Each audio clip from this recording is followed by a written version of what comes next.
Hello everyone, কেমন আছো সবাই? আমি রয়েছি রণদীপ তোমাদের সঙ্গে, আর তোমরা শুনছো তোমাদের প্রিয় চ্যানেল থ্রিলারল্যান্ড। আজকে তোমাদের জন্য নিয়ে এসেছি একটা বিশেষ গল্প, তোমাদের সবার ভীষণ ফেভারিট রিজুদার গল্প। এবং শুধু রিজুদার গল্প নয়, রিজুদার যে গল্পটা আমার পার্সোনালি সব থেকে প্রিয়, সেই গল্পটাই আজকে নিয়ে এসেছি তোমাদের জন্য। বুদ্ধদেব গুহর লেখা রিজুদা কাহিনীর গল্প কুরুবকের দেশে। সাহিত্যম পাবলিকেশনকে অনেক ধন্যবাদ আমাদের এই গল্পটা পাঠ করার সুযোগ করে দেওয়ার জন্য। রিজুদার ভূমিকায় আমাদের সঙ্গে রয়েছে ইন্দ্রনীল ভাদুরী। তাহলে আজকে তোমরা শুনতে চলেছ বুদ্ধদেব গুহের রিজুদা কাহিনী কুরুবকের দেশের দ্বিতীয় এবং অন্তিম পর্ব।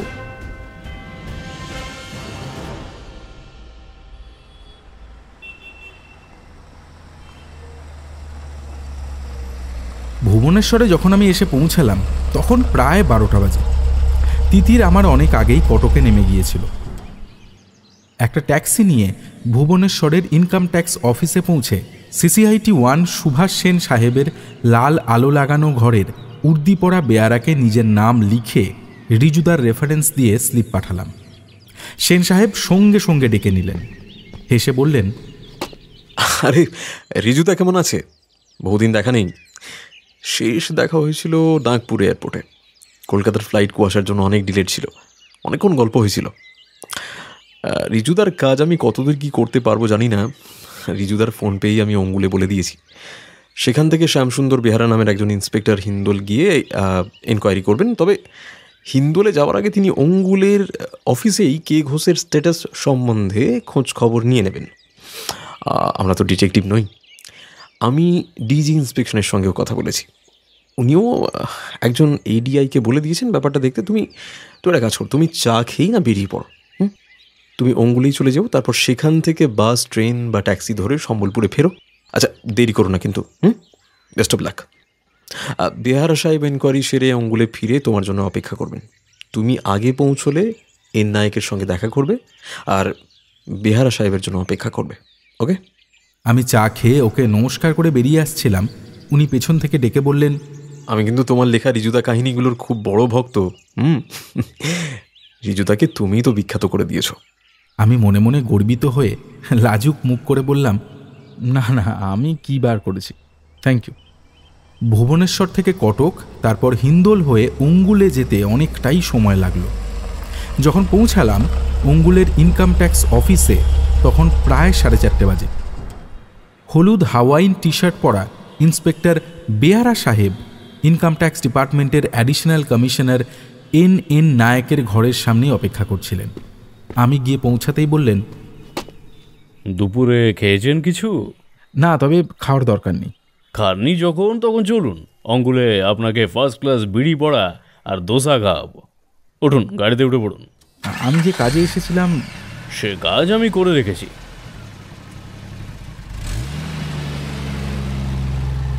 ভাগ্যিস আপনারা সেন সাহেবের সঙ্গে যোগাযোগ করেছিলেন। এই কে ঘোষ মানুষটি তো ঘাঘু লোক মশাই। মানে? বাঙালি যে এমন নিপুণ চোর হতে পারে আমার ধারণা ছিল না। ভদ্রলোক বেনামিতে, মানে ছোট ভাইয়ের নামে একটা পেপার মিল করেছেন হিন্দোলে। এছাড়াও 2টি করাত কল আছে ওর ছোট ভাইয়ের স্ত্রীর নামে। এছাড়াও কাঠের ব্যবসা আছে মস্ত বড় তার স্ত্রীর নামে। স্ত্রীর নামে বড় গয়নার দোকানও আছে।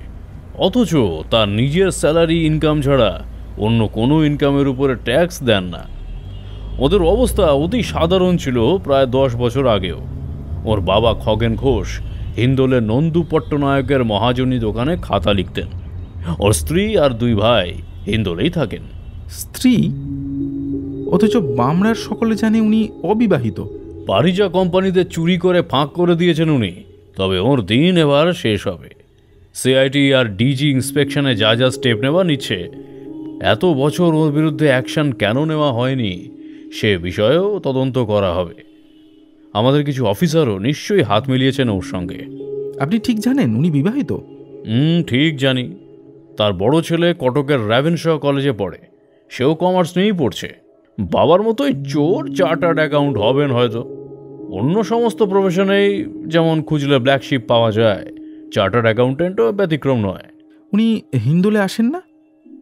আসেন বছরে দিন 15 জন্য, দিন 3 জন্য রজ উৎসবের সময়, আর ওই দিন 10 জন্য পুজোর সময়।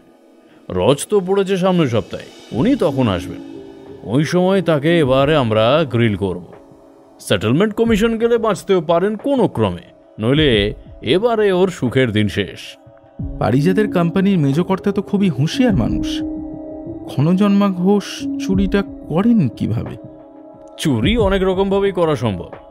যত পারচেজ হয় তা থেকে কাটমানি নিতে পারেন, পেমেন্টের সময় পয়সা নিতে পারেন, নইলে বিল পেমেন্ট না করে পার্টিদের হ্যারাস করতে পারেন। অ্যাকাউন্টসে কারচুপি করে মালিককে ব্ল্যাকমেল করেও বহু টাকা বানাতে পারেন। যে এলেমদার চোর হয় তাকে সমুদ্রের ঢেউ গোনার অ্যাসাইনমেন্ট দিলেও তিনি 2 বছরে বাড়ি গাড়ি করে ফেলতে পারেন। ওরা সব ক্ষণজন্মার মতো মানুষ। এসএসসিদের মধ্যে যেমন একরকম ক্ষণজন্মার মতো মানুষ পাওয়া যায়, সরকারি নানান ডিপার্টমেন্টেও অমন ক্ষণজন্মা আছে। আর এই কে ঘোষ তো নামেও ক্ষণজন্মা। এমন মহিমাময় নামের এমন কর্মময় উদাহরণ বড় একটা দেখা যায় না। রিজু বোসকে বলবেন আরও কিছু জানতে হলে আমাকে ফোন করতে। এই আমার কার্ড, ল্যান্ডলাইন আর মোবাইল নাম্বার। আচ্ছা, রিজু বোস নিজে কি চার্টার্ড অ্যাকাউন্টেন্ট? না, তবে উনি সব্যসাচী। তাচ্ছিল্য করে বলতে হয় সব জানতা।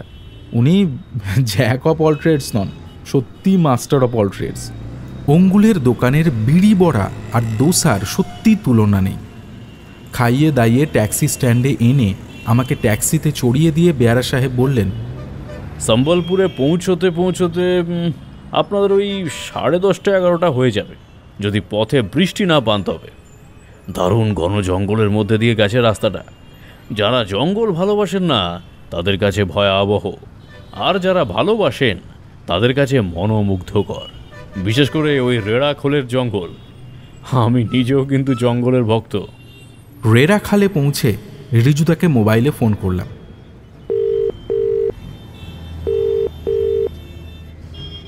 দারুণ খবর, তোমার খিদে পেলে খেয়ে নিও, তবে সম্ভবত আমি তাড়াতাড়ি হলে 10টা আর দেরি হলে 11টাতে পৌঁছাবো। বাই দ্য ওয়ে, আজকের মেনু কি ডিনারের? ব্রুটাস, একেবারেই বাঙালি মেনু। মুগের ডালের ঘন খিচুড়ি, কড়কড়ে করে আলু ভাজা, পেঁয়াজি, খাসির সিনা ভাজা, ভালো করে ক্র্যাম্প দিয়ে শুকনো লঙ্কা ভাজা, আর ডেজার্ট বলতে ওড়িশার celebrated Poda Pitha. First class. ওদের কি খবর? তিতিরও ফিরে আসছে 10:30টার মধ্যে। কিছু পারলো করতে? একেবারে ভিসি। ওর জন্য বাবুলি গাড়ি নিয়ে ঝাড়সুগুদা স্টেশনে চলে গেছে। আর Botkai? As usual, quite complicated. জট খুলতে সময় লাগবে। ভটকাই ফিরবে কাল সকালের বাসে, অ্যাকম্পানিড বাই বারুঙ্গা অ্যান্ড ফাটা রহমান। ওনাকে অনেক গরম গরম খবর নিয়ে আসছে। তাছাড়া আমরা ফাটা রহমানের কাছ থেকে অনেক কিছু জানতেও পারবো। রাতে থাকবে কোথায় ভটকাই? পারিজা কোম্পানির গেস্ট হাউসে? না, রাতটা নাকি মেধেশ্বরের মন্দিরের কাছে একটা বহু পুরনো ভেঙে পড়া বন বাংলোতে কাটাবে। সেখানে ভাগ্যে থাকলে পেতনি দর্শনও নাকি হবে তার আজ রাতেই। তবে চিন্তার কিছু নেই, সঙ্গে বারুঙ্গার ফাটা রহমান 2 স্থানীয় মাস্তানও থাকবে। বাহ, দারুণ ব্যাপার তো। কিন্তু পেতনির খপ্পরে পড়ে বিগড়ে না যায়। তোদের আর তিতিরের বাথরুমের গিজার অন করে দিতে বলছি, এসে নিশ্চয়ই স্নান করবি। করতে পারলে তো ভালোই হয়। সম্বলপুরে যখন ফিরলাম তখন সেখানে তুমুল বৃষ্টি। অঙ্গুল থেকে রেড়াখাল হয়ে সম্বলপুর পর্যন্ত প্রায় পুরো পথটাই গভীর জঙ্গলের মধ্যে দিয়ে এসেছে। প্রথম বর্ষাতে সে বনের সে যে কি সৌন্দর্য, কি বলবো। সাধে কি এখানে কুরুবকের মেলা। এই ফিরে আসাটা একটা বড় সুন্দর স্মৃতি হয়ে থাকলো। মহানদী কোলফিল্ডসের ডিরেক্টরস বাংলোতে পৌঁছে ট্যাক্সি ছেড়ে আমি যখন ভেতরে ঢুকলাম তখন তিতির দোতলার ল্যান্ডিং থেকে বলল, সোজা চানে যাও, তারপর আমরা 3 জনে খেতে বসবো। খাওয়ার পরে রিজুদার ঘরে নোটস এক্সচেঞ্জ করব। চান হয়ে যেতেই 3 জনে নিচের ডাইনিং রুমে গিয়ে খেয়ে নিলাম। তারপর রিজুদার ঘরে এসে বসলাম। রুদ্র, তোর যা রিপোর্ট করবার আছে বল।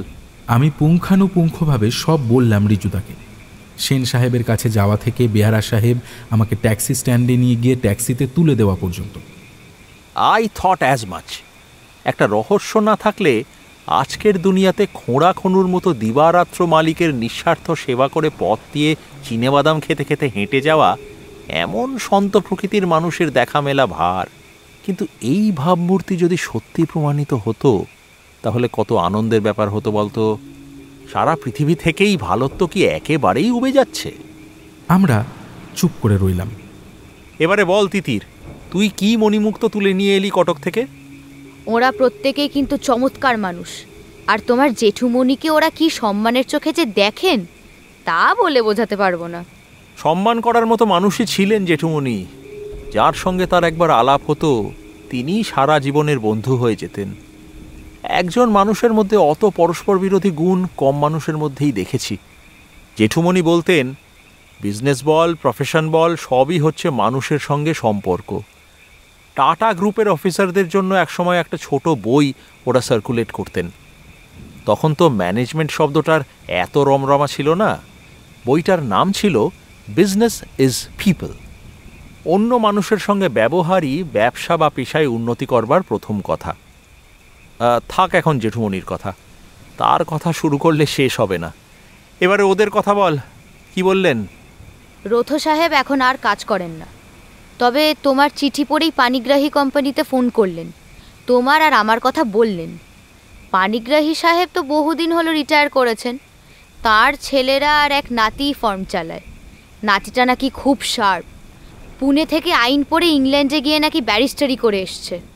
তোকে পানিগ্রাহী সাহেবের নাতির কথা এমন সাতকাহন করে বলার কারণ কিছু বুঝলি? না তো। ন্যাকামো করো না, খুব ভালোই বুঝেছো। কি কারণ রে রুদ্র? সে আমি কি করে বলবো? তোমরা কি আমার কথা সিরিয়াসলি শুনবে, না এইভাবে অবান্তর প্রসঙ্গে সময় নষ্ট করবে? না না, বল। রথ সাহেব নিজে পথে নেমে ট্যাক্সি ড্রাইভারকে উড়িয়াতে সলিসিটার্স পানিগ্রাহী কোম্পানির অফিসের ডিরেকশন দিয়ে দিলেন।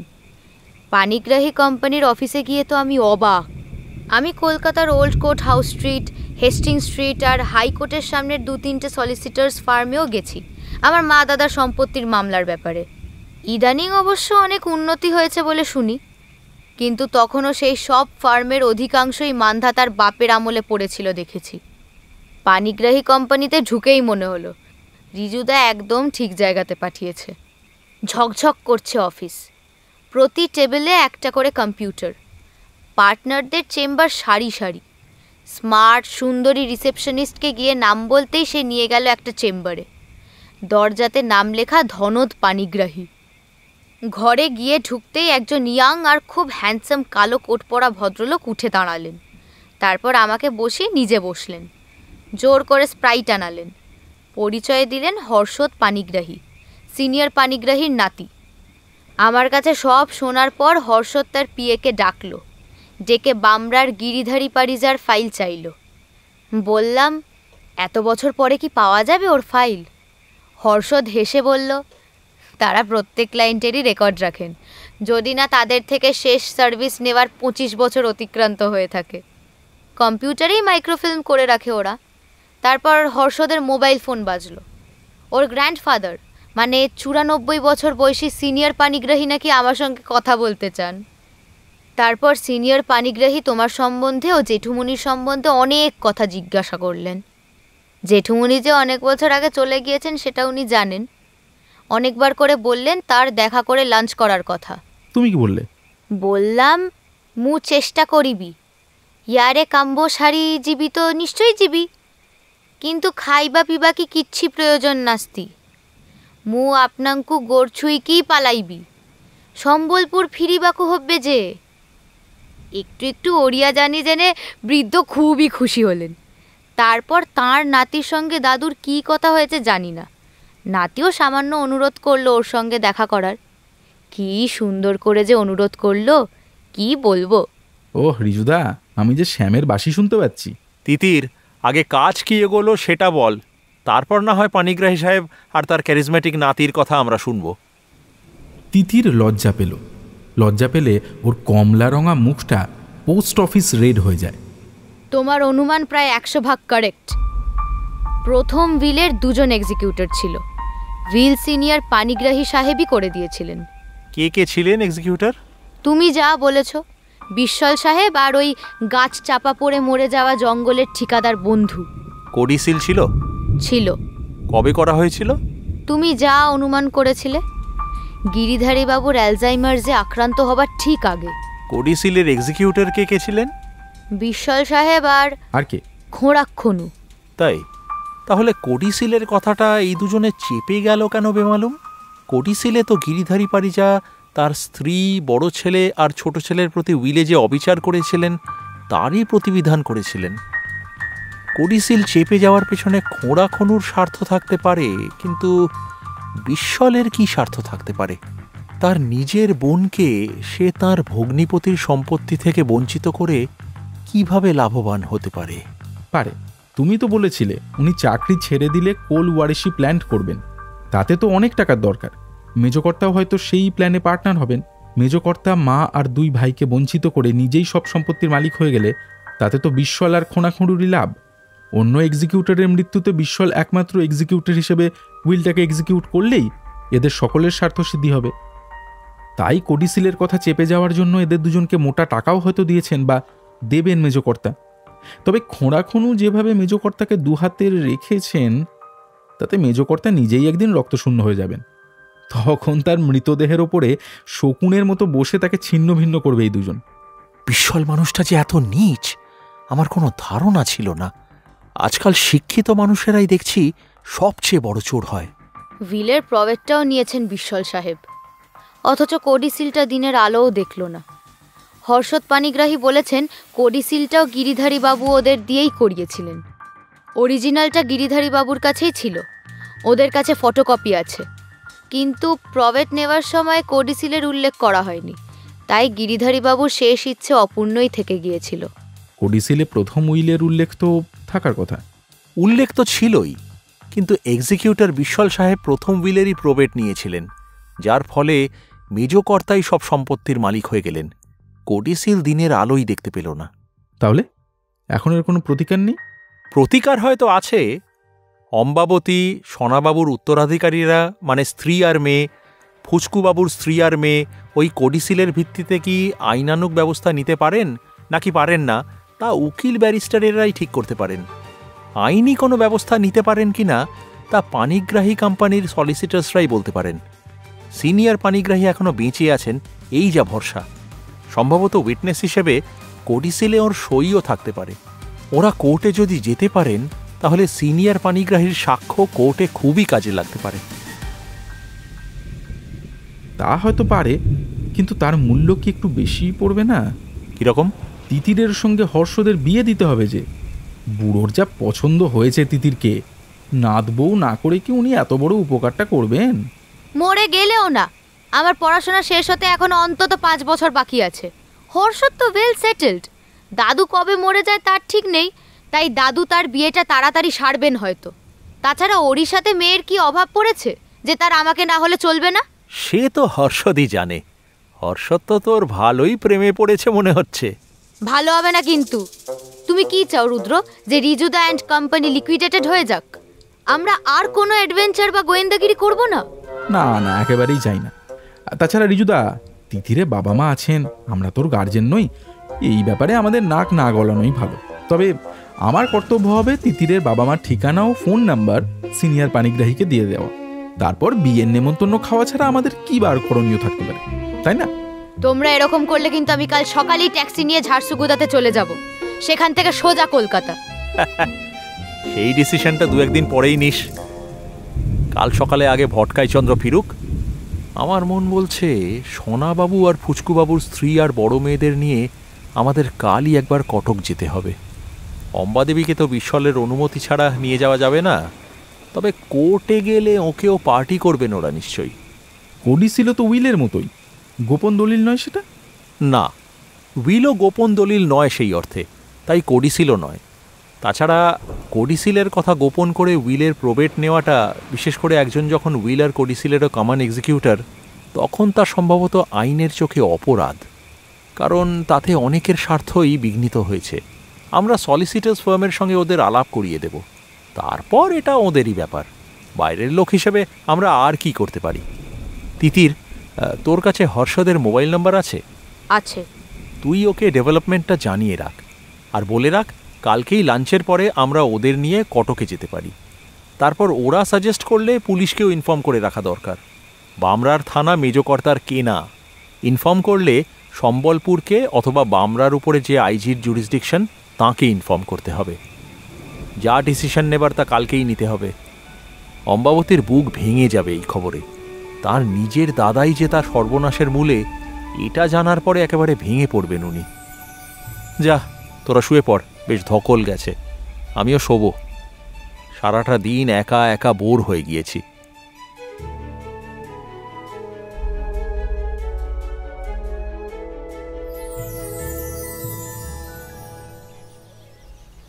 ভটকাই বারুঙ্গা আর ফাটা রহমানের সঙ্গে সকাল 8:30 নাগাদ এসে হাজির হলো।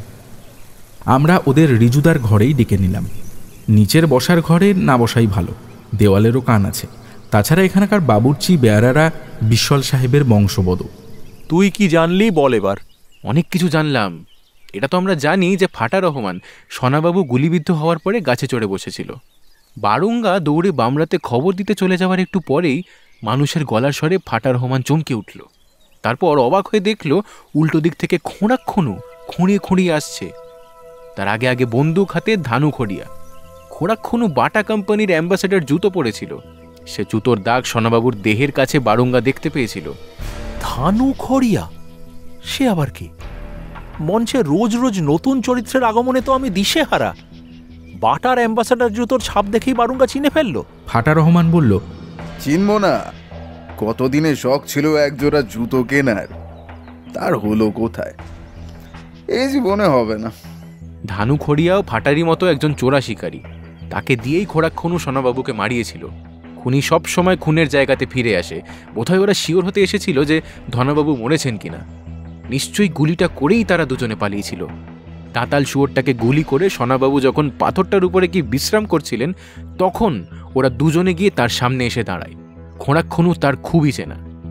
তারা যে তাকে খুন করতে আসতে পারে এ কথা তার কশ্চিনকালেও মনে হয়নি। তবে মনে হওয়া উচিত ছিল। বোঝা যাচ্ছে যে মানুষটা খুব সিম্পল ছিলেন। খোড়াখনুর পাশ কাটিয়ে ধনাবাবুর সামনে এসে ধানু খড়িয়া তার কপালে গুলি করার পরেই দুজনে পালিয়ে যায়, গিয়ে কাছেই কোথাও লুকিয়ে থাকে। তারপর আমার আর বারুঙ্গার গলার আওয়াজ মিলিয়ে যাওয়ার পর আর বারুঙ্গা দৌড়ে চলে যাওয়ার কিছুক্ষণ পরেই ওরা দেখতে আসেন ধনাবাবু সত্যিই মরেছেন কিনা। যেহেতু ওরা দূরের ঝোপের মধ্যে লুকিয়েছিল, আমায় গাছে চড়তে দেখেনি ওরা কেউ। দেখলে ওরা আর ফিরে আসতো না। খোঁড়াখনু একটা খাকি রঙা প্যান্ট আর খাকি হাওয়াই শার্ট পরেছিলেন, পায়ে বাটার অ্যাম্বাসেডার জুতো। ভাবখানা এমন ওরাও শিকারেই এসেছেন। সোনাবাবু নিশ্চয়ই ওদের দাঁতাল শুয়োরটার কথা বলেছিলেন, আর বলেছিলেন যে ওটা আহত হয়েছে। কিন্তু খোঁড়াখনু তো শুয়োর মারতে আসেনি, এসেছিল সানাবাবুকে মারতে। ধানু খড়িয়ার হাতে ছিল খোঁড়াখনুরই বন্দুক। ধনার বন্দুক আমি চিনি, তার একটা বেপাশি মুঙ্গিরি বন্দুক ছিল। এই রকম ভালো বিলেতি দোনলা বন্দুক সে কোত্থেকে পাবে? তারপর ওরা সোনাবাবু যে মারা গিয়েছেন সে সম্বন্ধে শিওর হয়ে ফিরে গিয়েছিলেন। খোঁড়াখনু খোঁড়াতে খোঁড়াতে দৌড়চ্ছিল বালির উপর দিয়ে। সে দৌড় দেখে হাসি সামলানো মুশকিল হচ্ছিল আমার। ওরা এসেছিল কিসে করে? গাড়িতেই। খোঁড়াখনুর গাড়ি ছিল, তবে চড়তো না। ওদের গাড়িটা সম্ভবত নদীর ব্রিজের অন্যদিকে রেখেছিল। গাড়ি চালিয়ে এসেছিল ধানু। ও ভালো গাড়ি চালায়। খোঁড়াখনুর গাড়ি থাকলেও সে নিজে চালাতে পারে না। তারপর ওরা একটা মারাত্মক ভুল করে। খোঁড়াখনুর বন্দুকের গুলির ফাঁকা কার্তুজটা সোনাবাবুর বন্দুকের পাশেই ফেলে যায়, যাতে লোকে ভাবে যে সোনাবাবু আত্মহত্যা করেছেন নিজের বন্দুক দিয়ে। সেই ফাঁকা কার্তুজ আর সোনাবাবুর বন্দুক পুলিশ নিশ্চয়ই নিয়ে গিয়েছিল। সে বন্দুক আর ফাঁকা কার্তুজ এখনো থানাতেই আছে। পুলিশ ভেবেছিল এটা একটা আত্মহত্যার কেস, আর এই কথাটা প্রমাণ করার জন্য ওই গুলি আর ওই বন্দুকই যথেষ্ট। তারপর সোনাবাবু শুয়োরকে গুলি করার সঙ্গে সঙ্গে বন্দুকের ব্রিজ খোলাতে সেই গুলিটা ইজেক্টেড হয়ে জঙ্গলেরই কোথাও ছিটকে পড়ে। যেহেতু বাঁ ব্যারেলে এলজি ছিল, উনি তাই ডান ব্যারেল আর রিলোড করেননি। এই অবস্থায় উনি যখন পাথরের উপর বসে বিশ্রাম করছিলেন, তখনই ওরা এসে ওর কপালে গুলি করে। কিন্তু ফাঁকা কার্তুজটা ধানু ইচ্ছা করেই সোনাবাবুর পাশে ফেলে যায়। সেটা খোঁড়া খনুর গ্রিনার বন্দুকের গুলি। ভালো করে পরীক্ষা করলেই দেখা যাবে গুলির ক্যাপে যে স্ট্রাইকিং পিনের দাগ পড়েছে তা খোঁড়ার বন্দুকে স্ট্রাইকিং পিনের থেকে আলাদা। কিন্তু খোঁড়া খনু জানলেন কি করে যে সোনাবাবুরা শিকারে যাবেন ভোরে? বারুঙ্গা বলল, এই খবর ওরা পেয়েছিলেন সোনাবাবুর ড্রাইভার মঙ্গলার কাছ থেকে। খোঁড়াখনু প্রতি মাসে তাকে মোটা টাকা দিয়ে কিনে রেখেছিল। সোনাবাবু সব খবরই রোজ বাজার করতো সে খোঁড়াখনুর কাছে। মঙ্গলা কি এখনো সোনাবাবুর গাড়িই চালায়? সোনাবাবু তো নেই, এখন বড় বৌদির গাড়ি চালায়। নিশ্চয়ই তাঁর সব খবরাখবর এখনও পাচার করে। তবে সেই ব্যক্তিগত গাড়ি তো এই মাসেই কোম্পানিতে চলে যাবে। বড়বাবু নাকি অম্বা মা কিংবা বড় বা ছোট বৌদিকে কোনো সম্পত্তিই দিয়ে যায়নি। তাই ওদের তিনজনের গাড়িই চলে যাবে মাসের শেষে কোম্পানির হেফাজতে। বৌদিরাও গিয়ে থাকবেন যার যার বাপের বাড়ি। অম্বা মা তার দাদা বিশফল সাহেবের কাছে, আর বড় বৌদি ছোট বৌদি চলে যাবেন 10 পাল্লাতে আর বৌধে ওদের বাপের বাড়িতে। অম্বা দেবীর গাড়ির ড্রাইভার এখন কোথায়? এখনও সে অম্বা মায়ের গাড়ি চালায়। এখন তো আছে সম্বলপুরে। এই মাসের শেষে কোম্পানিরই কোনো অন্য গাড়ি চালাবে হয়তো। ফাটা রহমান মানুষটা অরিজিনাল। পরনে একটা খাকি হাফ শার্ট, সামনে দুটো বুক পকেট, আর সবুজ আর লাল খোপ খোপ একটা লুঙ্গি। মুখে সব সময় একটা পান থাকে, জর্দা দেওয়া। গালের বাঁ দিকটাতে পোঁটলা করা থাকে। ছোট্টখাট্ট মানুষটা, চওড়া চোয়াল, তীক্ষ্ণ চোখ, আর মুখের মধ্যে আশ্চর্য এক ভাব, তাচ্ছিল্য আর বিদ্রুপ মেশানো। এই বিদ্রুপ হয়তো কোনো ব্যক্তি বিশেষের প্রতি নয়, মানে হয়তো সমাজের প্রতি। তোমরা কিছু খাবে? না না, আমরা পথে খেয়ে এসেছি স্যার। কিরে, তোরা আইনের অবমাননার নীরব দর্শক হবি, না আইন নিজের হাতে নিবি? প্রয়োজনে যে দেশে আইন বড়লোকদের বা ক্ষমতাবানদের দেখার তামাশা মাত্র, সেই দেশে আইন নিজেদের হাতেই নিতে হবে। আমরা তো আগেও নিয়েছি কয়েকবার। যা কিছু করতে হবে তা কিন্তু বামরার পুলিশকে একেবারে অন্ধকারে রেখে। বামরার পুলিশ নিজেদের বেচে দিয়েছে পারিজাদের মেজকর্তার কাছে। বারুঙ্গা, ফাটা, তোমাদের যদি একটা গাড়ি আর আমার এই 2 চেলাকে দিই, তোমরা কি খনু ঘোষ, ধানু খড়িয়া আর মঙ্গলাকে তুলে নিয়ে আসতে পারো? কোথায়? এখানে? না না, এই বাংলোতে নয়। তোমরা কাল যে ভাঙা বন বাংলোতে রাত কাটালে, যেখানে নাকি পেতনি আছে, সেখানে নিয়ে আসতে পারো? পারলে খোঁড়াখনুকে আমি গুন্ডি দিয়ে চিবিয়ে খাই। ওকে ভালো করে শিক্ষা দিতে পারলে পরদিনই আমি আত্মহত্যা করে মরে যাব। বারুঙ্গার জীবনের আবার দাম কি? আপনারা একটু মদত দিলেই হয়। দিনের আলোতে কাজটা মুশকিলের হবে। তোমরা সন্ধ্যের মুখেই বামরা চলে যাও। বটকাই, তুই সম্বলপুর থেকে একটা টাটা সুমো বা স্করপিও ভাড়া করে নে। ড্রাইভার নিবি না। 2 দিনের ভাড়া অ্যাডভান্স দিয়ে দিবি, আর ওরা অচেনা লোকদের ভাড়া দিতে না চাইলে নিজেদের ক্রেডিট কার্ড আইডি হিসেবে ব্যবহার করবি। ওদের নিয়ে অন্ধকার হওয়ার পর ওই বাংলোতে চলে যাবি। আমি অন্য একটা গাড়ি নিয়ে মেধেশ্বরের মন্দিরের রাস্তাতে ঢুকে যাব। আমাকে মন্দিরের ডিরেকশনটা দিয়ে দিবি। মন্দির অবধি যেতে হবে না, তার আগেই বাঁদিকে একটা সুড়ি পথ রয়েছে, গাড়ি যায়। সম্বলপুর থেকে 2টো পাতলা কম্বল কিনে নেব, আর ঝিকার ডাল ভেঙে নেব। জঙ্গলে আছে কয়েকটা, দেখে রেখেছি। ওই ডাল পেলে তো ভালোই। মনের সুখে কম্বল চাপা দিয়ে মারলে দাগ পড়বে না। নিজের পিস্তল, এক্সট্রা ম্যাগাজিন, টেপ রেকর্ডার আর একটা এক্সট্রা ব্ল্যাঙ্ক ক্যাসেটও নিবি। হ্যাঁ, নেব। ইনিশিয়েটিভ তুই নিচ্ছিস বটে, কিন্তু অপারেশনের লিডার হবে রুদ্রই। হ্যাঁ, সে কথা তো না বললেও চলে। এই জীবনে কো পাইলট হয়েই কাটাতে হবে।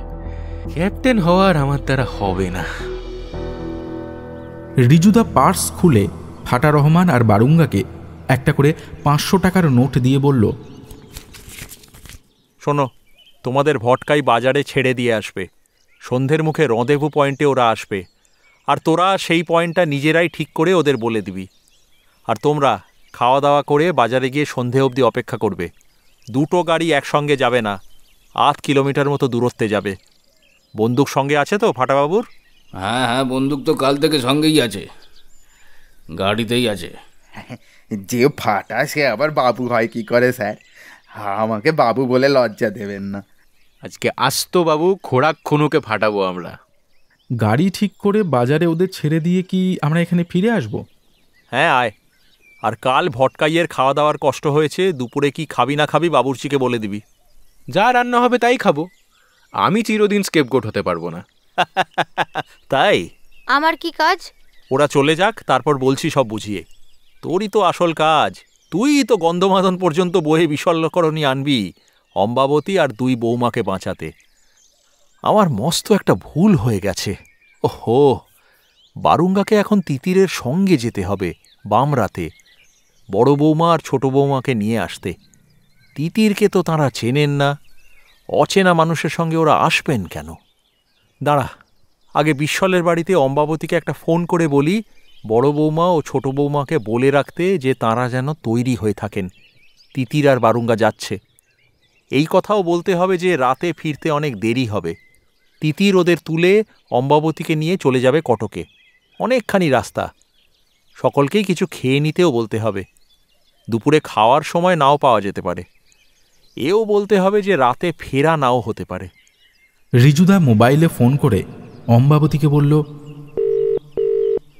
আপনার স্বামী গিরিধারী বাবু আর বড় বৌমা ও ছোট বৌমার উপরে যে অন্যায় হয়েছে তার একটা প্রতিবিধানের পথ হয়তো হতে পারে, কিন্তু তিতিরের সঙ্গে 2 বৌমাকে নিয়ে আপনাকে একবার আজই কটকে যেতে হবে।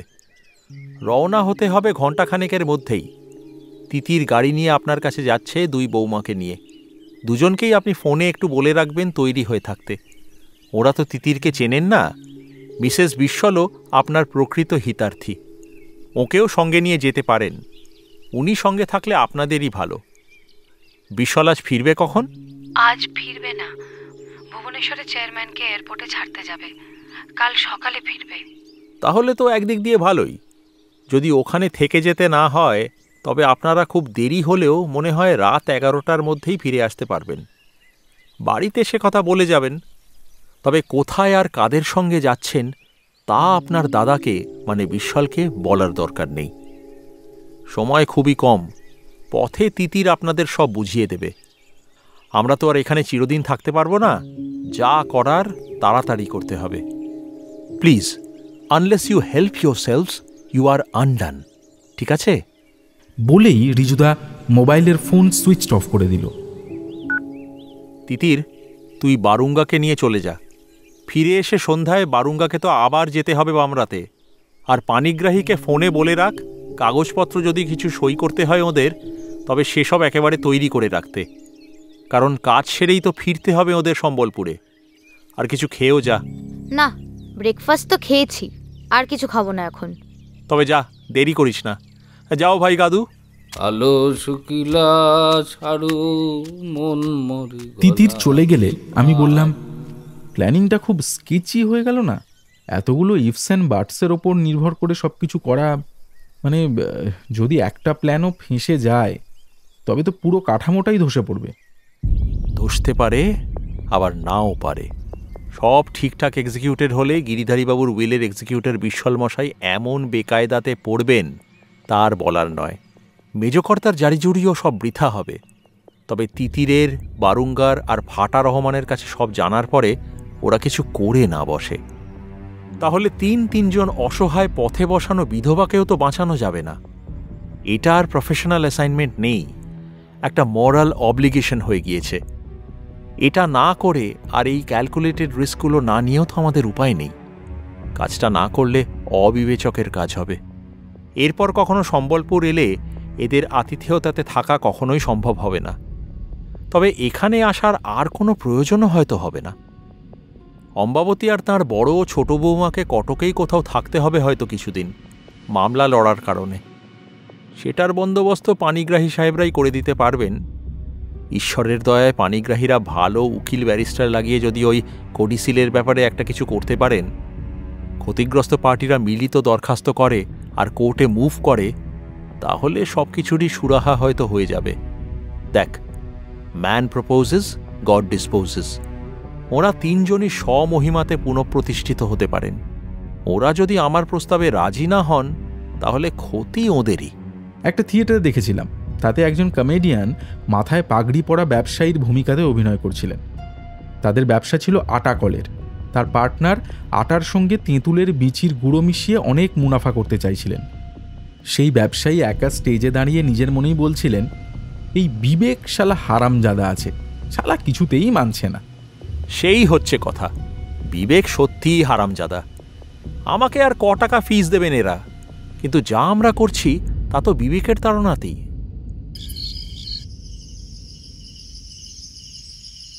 সন্ধে নামতে না নামতেই আমি আর বারুঙ্গা পারিজা কোম্পানির হেড অফিস থেকে একটু দূরে একটা ঝুপড়ি বড় গাছের নিচে গাড়ি লাগিয়ে কাঁচ তুলে বসে থাকলাম।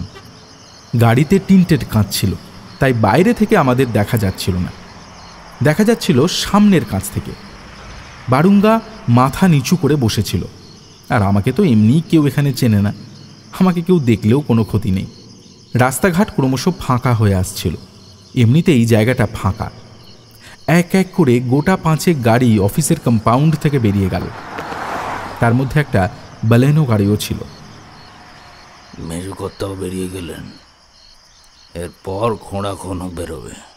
7:15 নাগাদ খোঁড়া খনু খুঁড়িয়ে বেরোলো। তারপর অফিসের গেটের কাছে একটা চীনাবাদামের দোকান থেকে চীনাবাদাম কিনে তা খেতে খেতে এগিয়ে আসলো। তারপর আমাদের গাড়ির কাছে আসতেই বারুঙ্গা দরজা খুলে নেমে তার পায়ে হাত দিয়ে নমস্কার করে বলল, নমস্কার আজ্ঞে। তমে এটি কোন করিছু? খোঁড়া খনু প্রশ্ন করতেই বারুঙ্গা তার হাত ধরে এক হ্যাঁচকা টানে গাড়ির খোলা দরজার দিকে টেনে নিল।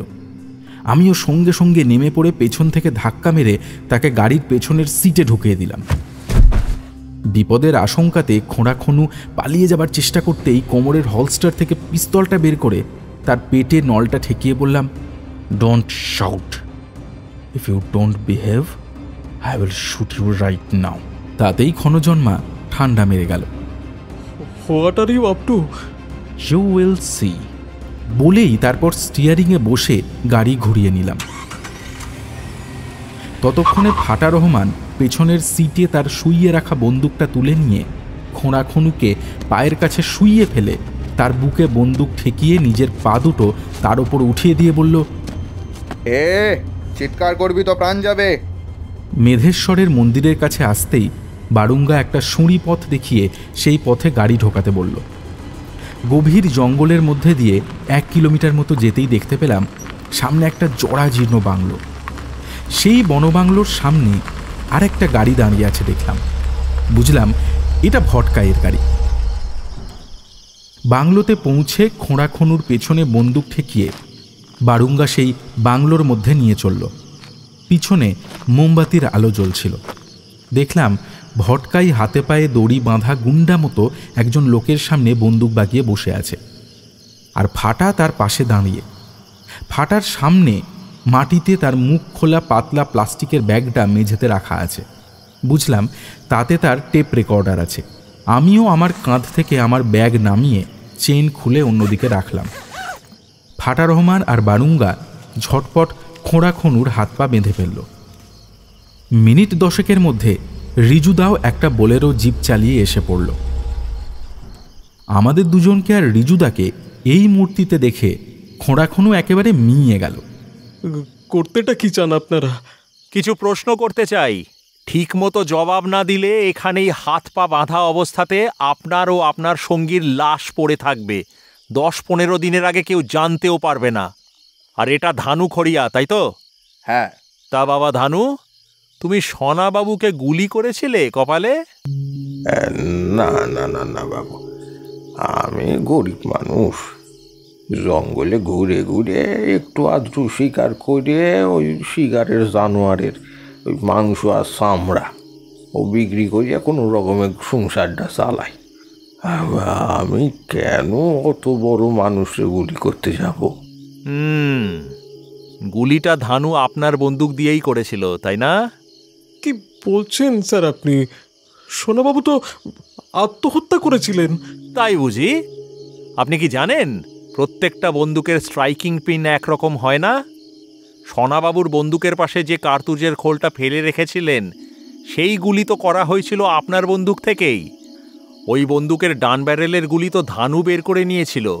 বামরার পুলিশ একে আত্মহত্যা বলে মেনে নিলেও সম্বলপুরের পুলিশ আর ভুবনেশ্বরের ফরেন্সিক ডিপার্টমেন্ট কিন্তু তা মানবে না।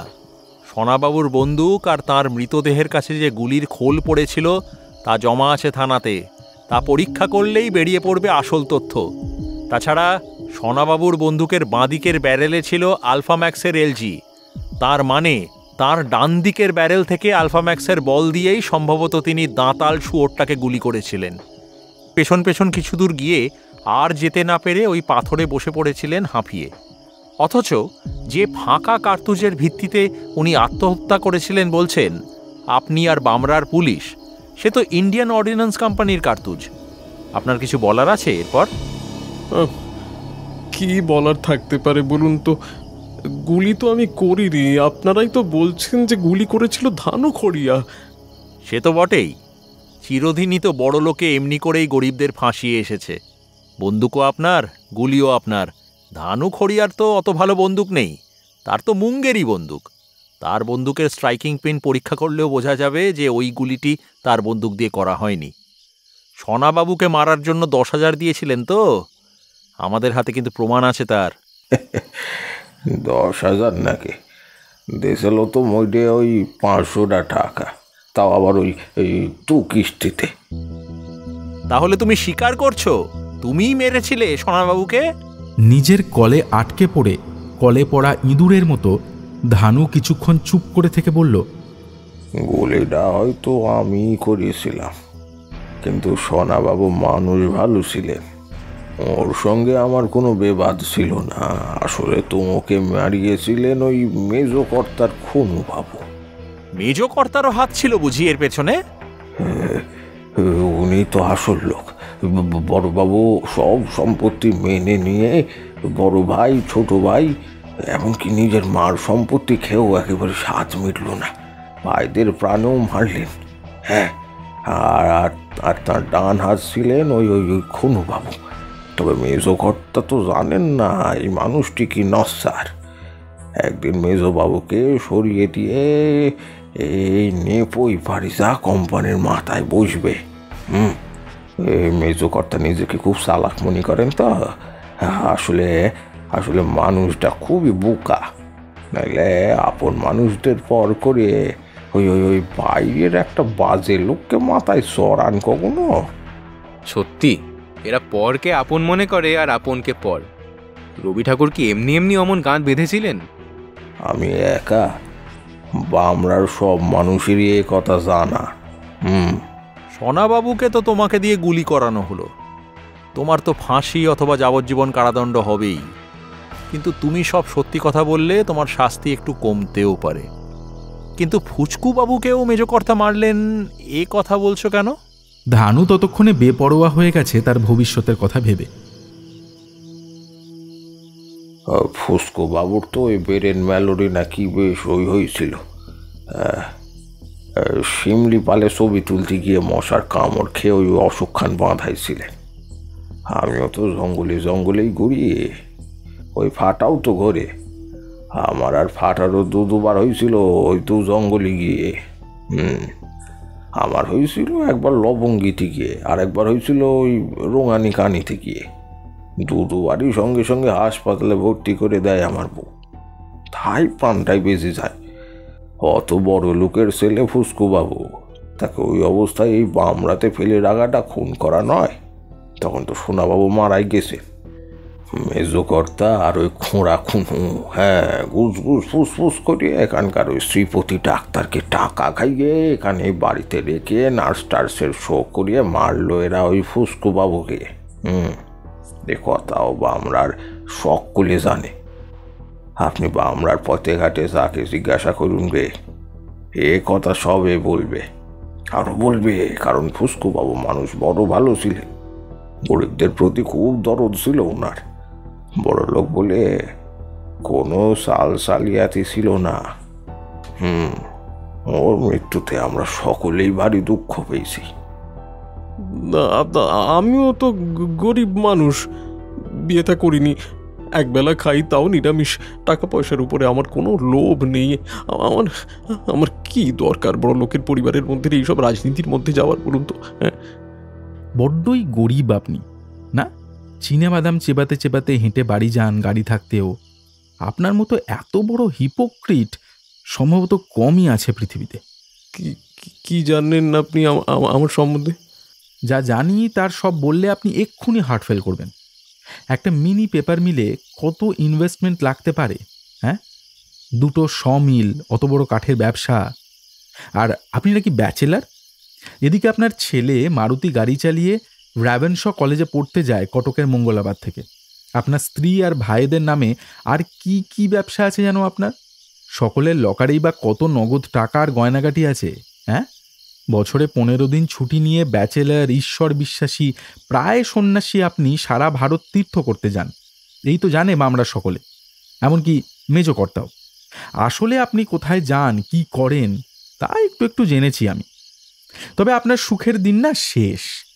পুলিশ সোনাবাবুর হত্যার জন্য আপনাকে জেলে দেবে, আর ইনকাম ট্যাক্স ডিপার্টমেন্ট আপনার সাজানো বাগান শুকিয়ে দিল বলে তার সমস্ত বন্দোবস্তই সম্পূর্ণ করে রেখেছে রিজুদা।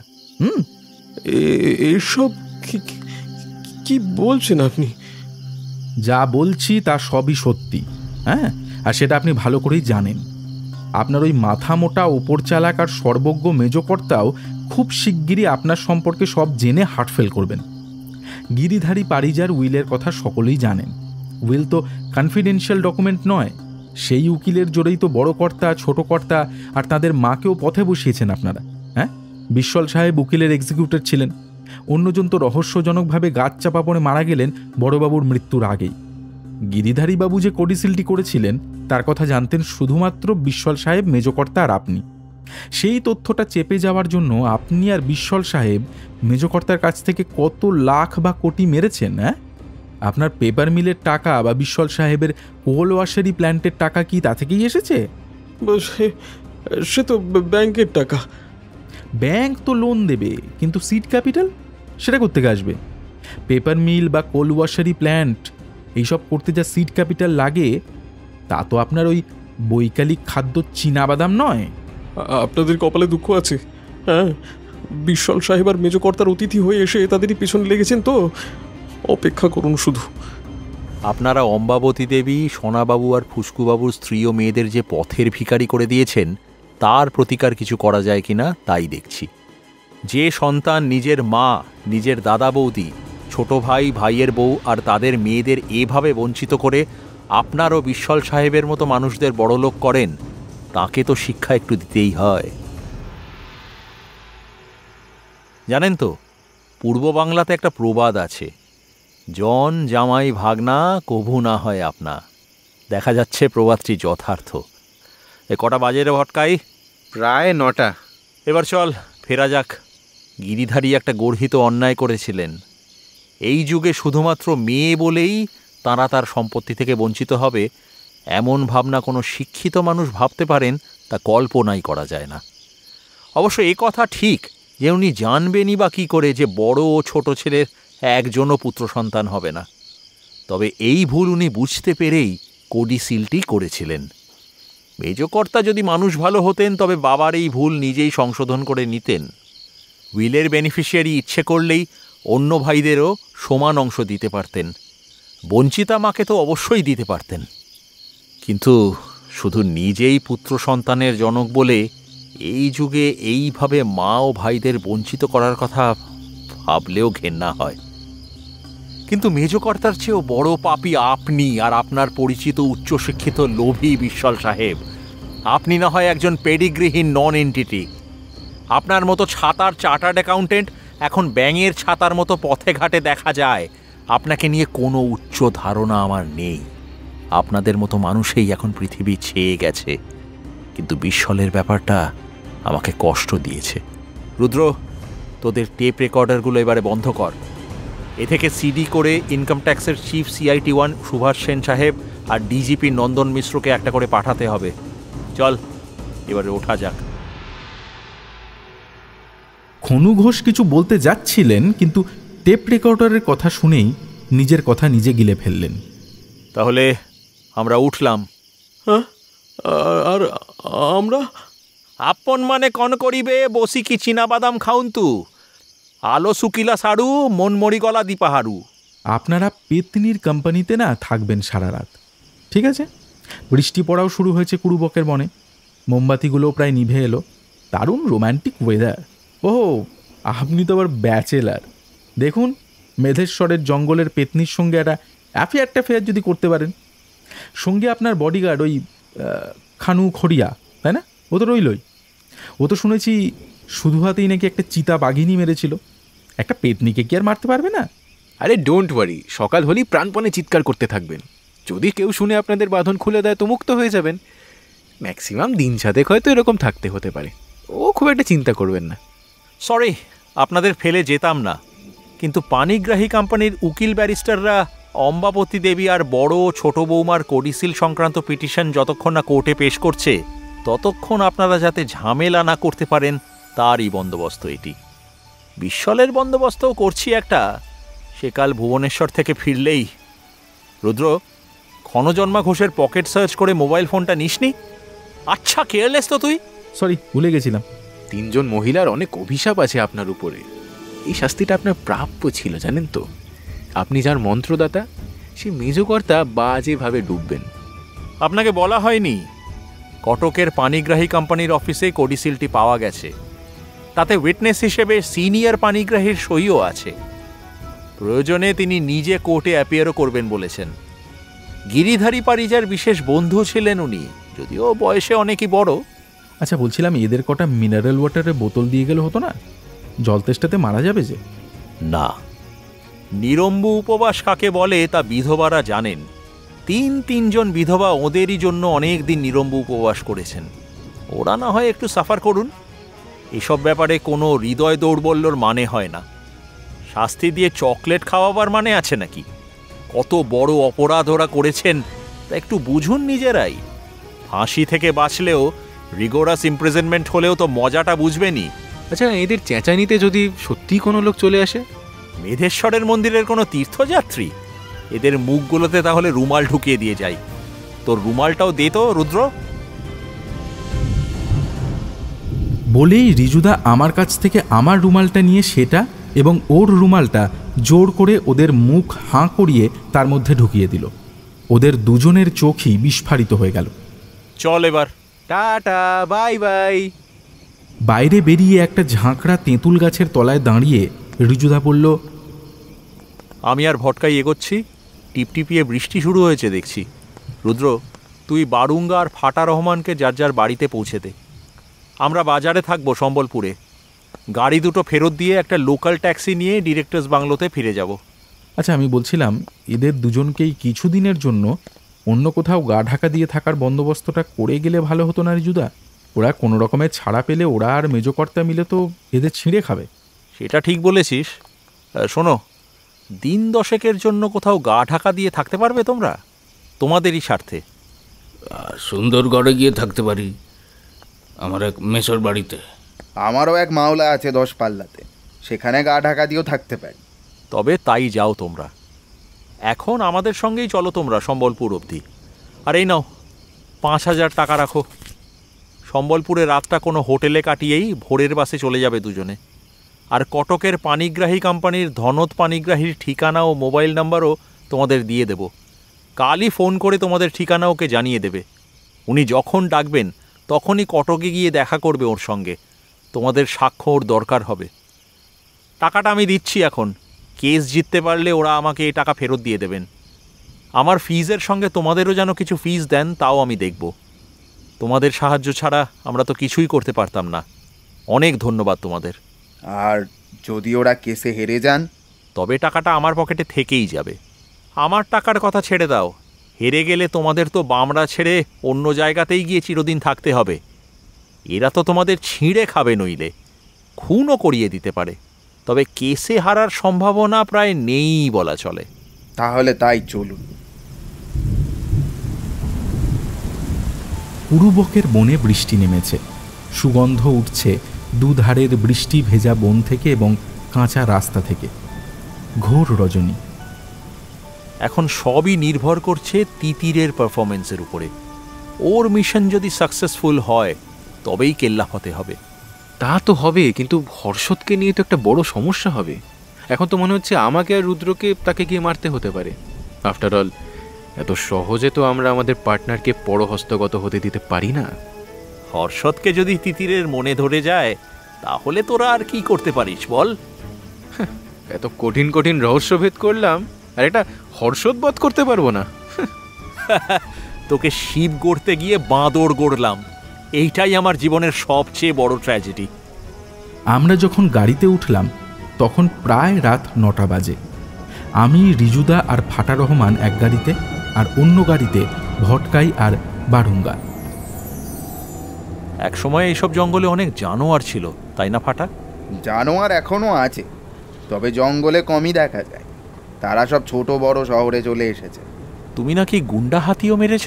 হ্যাঁ স্যার, কটক, ভুবনেশ্বরের সম্বলপুরে ওই নামি দামি শিকারীরা ইস্তফা দেওয়ার পরে ডিএম সাহেব আমি যে চোরা শিকার করি তা জানা সত্ত্বেও আমাকে ডেকে ওই আপদের হাত থেকে মানুষজন, গরু ছাগল, ঘর বাড়ি বাঁচাবার বরাত দেয়। তোমার বন্দুক দিয়েই মারলে অত বড় হাতিকে? না স্যার, মালখানাতে নিয়ে গিয়ে আমাকে অস্ত্র পছন্দ করতে বলেছিলেন। আমি একটা 475 ডাবল ব্যারেল রাইফেল পছন্দ করলুম। রাইফেলের সঙ্গে নতুন গুলিও ছিল। এক রাজা মারা যাওয়ার পর মালখানাতে নাকি জমা পড়েছে, তার আবার নাকি তোষাখানার জিনিস। কয়েক দিনের জন্য আমিও মহারাজা হয়ে গেছিলাম স্যার। একদিন শুনবো তোমার মুখ থেকেই সেই গুন্ডা হাতি শিকারের গল্প। আমার সৌভাগ্য স্যার, শোনাবো আপনাকে। যে দাঁতাল শুয়োরটাকে সোনাবাবু গুলি করেছিলেন সেটাকে পরে মারতে পেরেছিলে? মিথ্যে বলবো না স্যার, সেদিন তো প্রাণ নিয়ে ছটকেছিলাম। শুয়োরের ভয় নয়, সোনাবাবুকে খুন করার দায়ে পুলিশের হাতে পড়ার ভয়। তবে আবহাওয়া ঠান্ডা হওয়ার পরে তার পরদিন বিকেলে এসেছিলুম একা। রক্তের দাগ দেখে দেখে প্রায় আধ মাইলটা গিয়ে পেলাম শুয়োরটাকে। তখনও জবরদস্ত আছে, তবে রক্ত ক্ষয় হতে হতে খুবই দুর্বল হয়ে গিয়েছে। তবুও আমাকে দেখে তেড়ে এলো। আমিও বন্দুক তুলে দেখে দিলুম। পড়ে গেল তখন দুর্বল দাঁতাল। আমি আর বেশি ঝুঁকি নিলুম না। দাঁত দুটো কেটে আর সামনের একটা রাং কেটে গদার মতো তাকে কাঁধে ফেলে গভীর রাতে ফিরে এলুম। সোনাবাবুর জন্য বড় দুঃখ হলো। শুয়োরকে বুঝি ওড়িয়াতে বাড়া বলে? হ্যাঁ। আমরা যখন কিরেইয়ের মোড়ে এসে পৌঁছেছি তখন রিজুদার মোবাইল বাজলো। এতক্ষণ কি অফ করে রেখেছিলে? হ্যাঁ। কেন, তোরা করিসনি? আমরাও তো করেছিলাম, ভুলেই গেছিলাম অন করতে। বল তিতির, কতদূর কি করতে পারলি? ওয়ান্ডারফুল! আমি জানতাম তুই ম্যাজিক জানিস, বুঝলি? কালই মুভ করবে। আমরা সবাই আজ কটকেই থাকবো, ওরাই সব বন্দোবস্ত করে দিয়েছেন। আর তুই সাবধানে থাকিস। কথাটার মানে বুঝেছিস? রিজু কাকা, তুমিও কি ভটকাই হলে? ধনত কাগজপত্র সব তৈরি করে রেখেছিল। বাহ! হ্যাঁ, কি বলছিস? ফাটা রহমান আর গাদু দাসকে নিয়ে যেতে হবে? কাল সকাল 9টার মধ্যে পানিগ্রাহীর অফিসে পৌঁছতে হবে।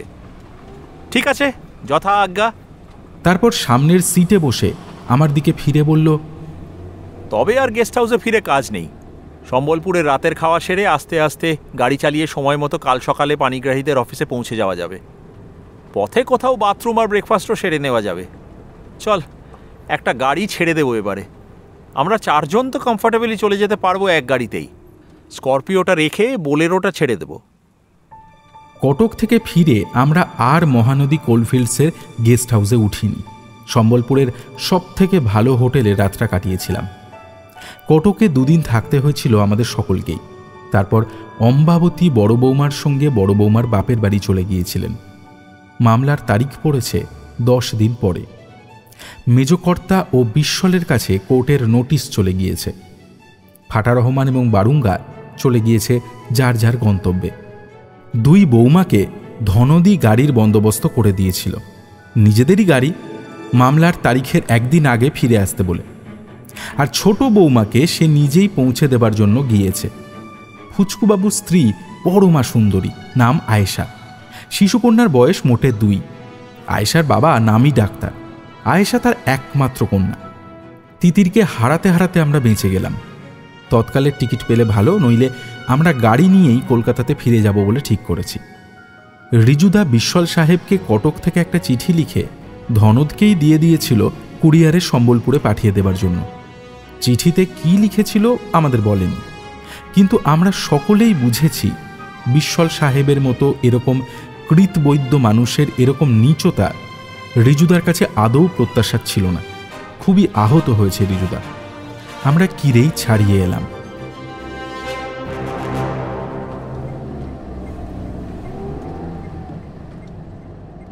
এদিকে আবার কবে আসা হবে কে জানে। ওড়িশা তো এখন তোরই রাজত্ব। ধনতকে বললেই সে সব বন্দোবস্ত করে দেবে। তাছাড়া কেসের ফয়সালা হয়ে গেলে তোরা তো বামরাতেই এসে উঠতে পারিস। অম্বাবতী আর বড় বৌমা ছোট বৌমা তো অকৃতজ্ঞা নন। ওরা প্রত্যেকে নিশ্চয়ই তোকে রানীর হালে রাখবেন। তবে রিজুদা, আমরা সবই করলাম, অথচ এই মেজ কর্তাকে চোখে পর্যন্ত দেখলাম না। এরকম কিন্তু এর আগে কখনোই হয়নি। রাবণ বধ করতে হলে রাবণকে যে দেখতেই হবে তার কি মানে আছে? আমরা তো মেঘনাদের মতোই মেঘের আড়াল থেকে মেজকর্তা বধ বান প্রয়োগ করেছি। একটা কথা ভাবছিলাম জানিস, জঙ্গল ও জঙ্গলি জানোয়ার সম্বন্ধে ফাটা রহমানের যা জ্ঞান, তার ছিটে ফোঁটা আমার নেই। এটা বিনয়ের কথা হলো না রে, ওরা যে জঙ্গলের পোকা। ফাটা রহমান একা নয়, ওর মতো মানুষ আমি দেখেছি। শিশুকাল থেকে ওরা জঙ্গলেই বড় হয়েছে। ওদের জানাতে কোনো ফাঁকি নেই। আমাদের জানা তো শৌখিন জানা। ওদের সঙ্গে আমাদের কোনো তুলনাই হয় না, হবেও না। জঙ্গল ওদের জীবন, ওদের জীবিকা, ওদের যৌবনের উপবন, বার্ধক্যের বারাণসী। রিজুদা, খোঁড়াক্ষণুর কেসটা তাও বোঝা যায়, কিন্তু তোমার বন্ধু বিশ্বল সাহেবের কেসটা একেবারেই বুঝলাম না। আমিও কি বুঝলাম? দিনকাল বদলে গেছে। আজকে শিক্ষা অশিক্ষা, ভদ্র অভদ্র, শহুরে বা গ্রাম্য কোনো মানুষকেই কোনো বিশেষ তকমা দেওয়া যায় না। বিশ্বলের কেসটা আসলে দ্বিতীয় রিপুর। প্রয়োজন আর চাহিদার মধ্যেও গুলিয়ে ফেলেছিল। বার্ট্রান্ড রাসেল তার দি কনকোয়েস্ট অফ হ্যাপিনেস বইতে লিখেছিলেন, we do not struggle for existence, we struggle two আউটশাইন hour neighbours. সব রিপুই আদিম। মিডিয়া যেভাবে ভোগ্যপণ্যের লাগাতার প্রচার চালাচ্ছে, তাতে মানুষের মনুষ্যত্বই লোপ পেতে বসেছে। বিশ্বলের ব্যাপারটাও তাই। ও আরও চাইয়ের রোগে এমনভাবে আক্রান্ত হয়েছে যে ওর শুভবোধ, ওর বিবেক, ন্যায় অন্যায়বোধ সবই তছনছ হয়েছিল। ও সেই সঠিক ক্ষেতের মতো তছনছ হয়ে গেছে। ওর মধ্যের সমস্ত রকম ভালোত্বই জলাঞ্জলি দিয়েছে ও নিজের অজান্তে। ওর সব প্রাপ্তি, সব মেধা, সব গুণ বিফলে গেছে। মাঝে মাঝে আমার মনে হয় কি জানো তো, এই একবিংশ শতাব্দীর মানুষদের আসল বিপদ হচ্ছে ওই অন্ধ সর্বগ্রাসী media. Print media, FM radio, TV, আর এখন তো নতুন কত কত মিডিয়া। সন্ত্রাসবাদী যদি সামিলই হতে হয়, তবে এই মিডিয়ার তাণ্ডবের বিরুদ্ধেই করা উচিত। আমাদের যা কিছু ভালো ছিল সব কিছু চোখের সামনে নষ্ট হয়ে যাচ্ছে, অথচ আমরা আসল শত্রুর খোঁজটা না করে লেসার ইভিলদের নিধনের উপরে মনোযোগ দিয়েছি। ভটকাইকে তোরা তুচ্ছতাচ্ছিল্য করিস না রে। দিনে দিনে ও একজন মহান চিন্তাবিদ হয়ে উঠছে। বাপ কা বেটা সিপাহী কা ঘোড়া, কুছ নেই তো থোড়া থোড়া। তা তোমার এই সাধু সঙ্গে থেকে নিজেকে যদি একটু উন্নতই না করতে পারলাম, তাহলে সাধু সঙ্গ করে লাভটা কি বলো তো? এখনো মেধেশ্বরের মন্দিরেই কি পড়ে আছে খোঁড়াক্ষুনো আর ধানুখড়িয়া? কে জানে। একটা ব্যাপার আমার কাছে হেঁয়ালি হয়ে রইল। বিশ্বল সাহেবই যদি নাটের গুরু, তাহলে উনি তোমাকে ডেকে আনলেন কেন? ডেকে আনলেন নিজের ছোট বোনের কাছে প্রমাণ করতে যে তাঁর ও দুই পুত্রবধূরও দুর্দশার জন্য তার প্রয়াত স্বামীই দায়ী, আর কেউই নন। উইলেই যে গিরিধারীবাবু তাঁদের সর্বনাশের বীজ বপন করে গিয়েছিলেন, এ কথা তাঁর দাদা আর মেজ ছেলে ছাড়াও রিজু বোসের মতো কাউকে দিয়ে বলাতে পারলে বোনের মনে আর কোনো সন্দেহ থাকবে না, এটাই ভেবেছিলেন। আসলে বিশ্বলের জানা উচিত ছিল যে আমার চেনা পরিচিতর জগৎ নেহাত ছোট নয়। তাছাড়া জেঠুমণির সঙ্গে একাধিকবার আসাতে গিরিধারীবাবুর ব্যবসার কিছু কথা আমারও কানে আসে। জেঠুমণিকে একজন ডাক সাইটে পেশাদার হিসেবে অনেকেই জানতেন, আর হাতের কাছে পেলে টুকটাক পরামর্শ সকলে নিয়েও নিতেন। আমার মনে হয় বিশ্বল ওভার কনফিডেন্ট হয়ে গিয়েছিল, মেগালোম্যানিয়াকও বটে। ওর ভালো করতে এসে আমি যে এমন হাল করব ওর, সে কথাও দুঃস্বপ্নেও ভাবেনি। পানিগ্রাহিয়ান কোম্পানির সঙ্গে জেঠুমণির যে পেশাগত সম্পর্ক ছিল, এ কথাও সম্ভবত বিশ্বলের জানা ছিল না। যাই হোক, যা হয়েছে ভালোর জন্যই হয়েছে। বিশ্বল তো আর না খেয়ে মরবে না, যথেষ্ট বড় লোক সে। মুশকিলে পড়বে খোঁড়াখনু, ধানুখড়িয়া আর মেজকর্তাও। তবে কোডিসিলটা বেমালুম চেপে যাওয়ার জন্য কি যে শাস্তি তার হবে, তা আমার জানা নেই। আদৌ হবে কিনা সেটাও কথা।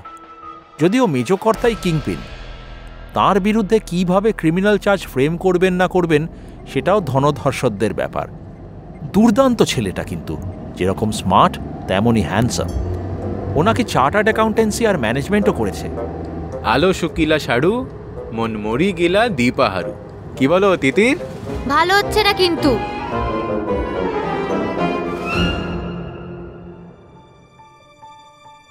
তাহলে কেমন লাগলো গল্পটা? রিজুদার ভূমিকায় তো বললামই, রয়েছে ইন্দ্রনীল ভাদুরী, আর অন্যান্য চরিত্রে রয়েছে আমি রণদীপ। আমার সঙ্গে ছিল অনুভব, সোমদত্তা, স্নেহাদ্রি, তমাল, কৌশিক, দিতিপ্রিয়া, পার্থ, রক্তিম, প্রীতম এবং খুশি। শব্দগ্রহণ করেছে লিও এবং রণজয়। আবহ সৃষ্টি করেছে ম্যাক্স অর্থাৎ ইন্দ্রজিৎ। নির্দেশনায় ছিল অনুভব। নাট্যরূপ দিয়েছে নীল এবং অনুভব। আর যে দুর্দান্ত পোস্টারটা দেখছো সেটা ডিজাইন করেছে রৌনক। তাহলে আজকের মতো টাটা। দেখা হচ্ছে ঠিক রাত 8টায়, যেভাবে আমরা রোজ ফিরি। ততদিনের মতো ভালো থেকো, ভয় থেকো।